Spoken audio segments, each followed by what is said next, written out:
Okey, sekejap.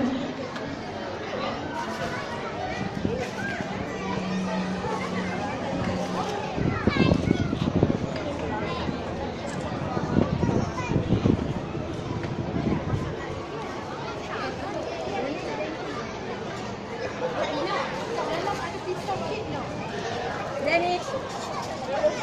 Tengok sini, tengok bawah ni.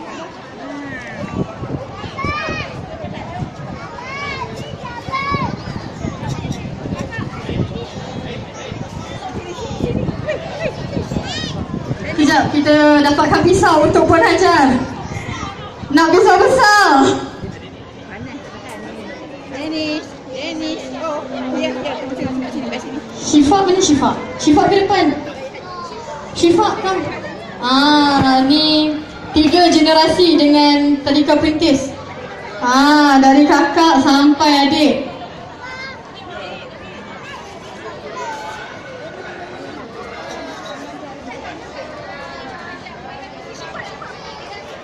Syifa sini, kek Syifa kat sini. Yang ni kita nak potong kek yang kejap. Humairah duduk kat Teacher Hajar. Okey, sekejap kita akan dapatkan pisau secepat yang mungkin.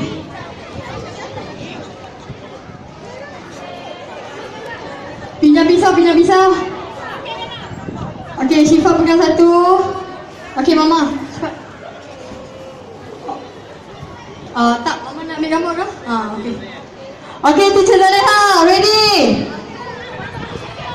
Okey, kita akan potong semua sekali serentak Bila bunyi saja lagu, kita akan potong. Okey, Teacher Zaleha. Okey.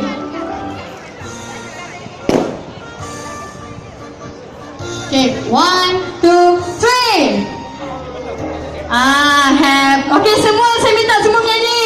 Happy birthday to you. Happy birthday to you. Happy birthday to all children. Happy birthday to you. Okey, tak dengar pun nyanyi. Nak nyanyi sama-sama sekali lagi.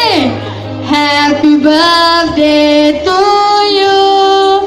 Happy birthday to you. Happy birthday to all children. Happy birthday to you. Okay.